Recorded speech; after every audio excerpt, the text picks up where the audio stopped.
مختلف زمانوں میں مختلف حکمرانوں نے اور آیان اقتدار نے یہ کوشش کی کہ ہم لوگوں کو متشدد نظریات کا حامل بنائیں اور مختلف نظریات کے حاملین کو ہم ایک مذہب کا نام دے کر کے ایک معجون مرکب تیار کر لیں اور مذہب کی انفرادی جو شناخت ہے اس کو ختم کر دیا جائے۔ بر صغیر پاک و ہند میں اکبر نے دین الہی کے نام سے ایک نئے دین کا ڈول ڈالا۔ ہندو، مسلم، عیسائی اور دیگر مذاہب کے ماننے والے لوگ، ان سب کو ایک ہی مذہب کی لڑی میں پرونے کے لیے دین اکبری کی بنیاد رکھی گئی، جس میں سور کو حلال قرار دیا گیا، جس میں دوسری شادی کو حرام قرار دیا گیا، کچھ شرائط کے ساتھ زنا کا جواز نکالا گیا، گائے کے ذبیحے کی حرمت رکھی گئی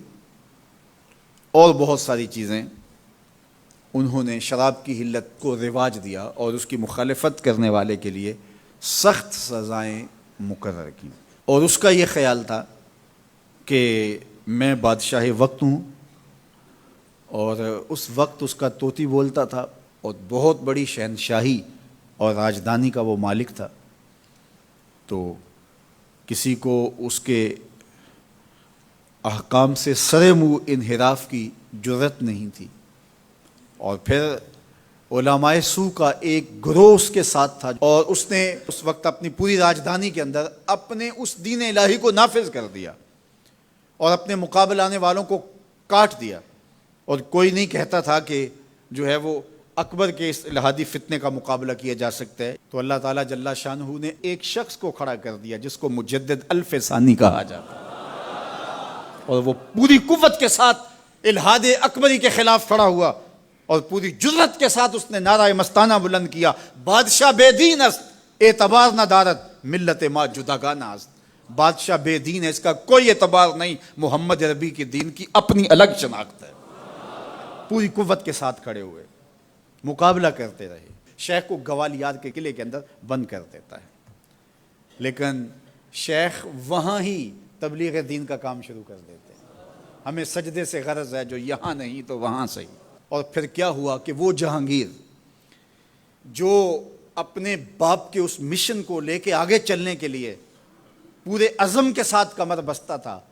وہ اپنے دور میں ہی اس دین الہی کے خاتمے کا اعلان کرتا ہے۔ اب سلسلہ چلتا رہا، جب یہاں انگریز آ گئے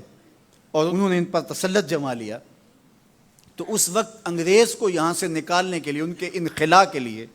جو کوششیں کی گئیں، اس میں بھی پھر وہی مزاج لایا گیا، اور اینگلو انڈین علماء نے نہرو کے ساتھ کھڑے ہو کر کے، گاندھی کے ساتھ کھڑے ہو کر کے یہی نعرہ لگایا، ہندو، مسلم، سکھ، عیسائی آپس میں سب بھائی بھائی۔ وہ جو نعرہ اس نے لگایا تھا اکبر نے، وہی نعرہ یہاں لگایا گیا۔ اور اگر مجھے کہنے دیں تو دہلی کی مسجد خیر الدین کے ممبر پہ گاندھی کو بٹھایا گیا اور اس کو رسول السلام کہا گیا، سلامتی کا رسول کہا گیا، اور پھر کہا گیا پاکستان کیا، پاکستان کی پے بھی نہیں بنے گی، اور یہ پاکستان نہیں پلیتستان ہے۔ تو زمانے نے پھر ایک شخص کو دیکھا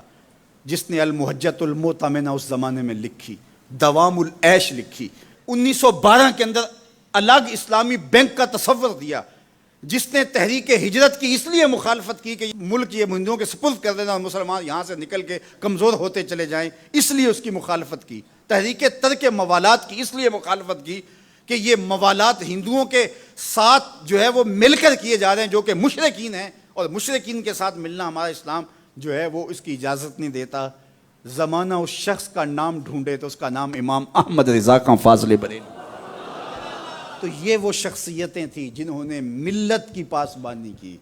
جس نے اس قوم کی فکری بنیادوں کو مستحکم کیا اور اس قوم کے لیے یہ راستے جو ہے وہ کشادہ کیے، یہ راستے بلند کیے۔ آج یہ وطن ان لوگوں کی افکار پہ کھڑا ہے، ہمیں ان کے افکار کو، ان کے نظریات کو زندہ رکھنے کے لیے عملی کوششوں اور عملی جد و جہد کا ساتھ دینا ہوگا۔